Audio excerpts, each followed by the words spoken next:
Mkurugenzi wa zamani wa shirika la upelelezi la Marekani FBI James Comey amejisalimisha kwa mamlaka ili kukubaliana na mashtaka aliyodaiwa kwa picha aliyosambaza kwa muda mfupi kwenye mitandao ya kijamii ilikuwa tishio kwa rais wa Marekani Donald Trump.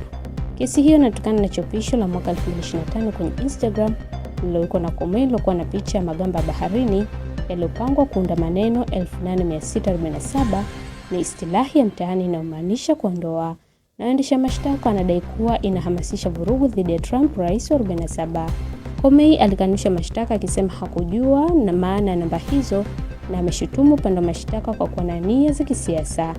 Hii ni mara ya pili kwa Wizara ya Sheria kumfungulia mashtaka jinai Comey ambaye ni mkosoaji wa muda mrefu wa Trump. Comey hakuweka ombi la kujitetea wala kuzungumza wakati alipofikishwa mahakamani kwa muda mfupi katika jimbo la Virginia. Wakili wake Patrick Figuereland alisema mkurugenzi huyo wa zamani atataka kesi ifutwe kwa msingi wa mashtaka ya kuchagua na yenye nia ya kulipiza kisasi, akidai alilengwa kwa sababu ya kuzungumza dhidi ya Trump.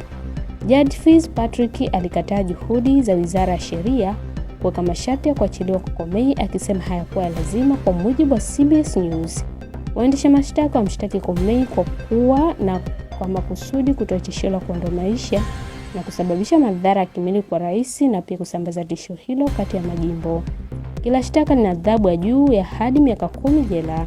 Katika taarifa ya video Jumanne, Comey alisema ana nia kupambana na mashtaka hayo.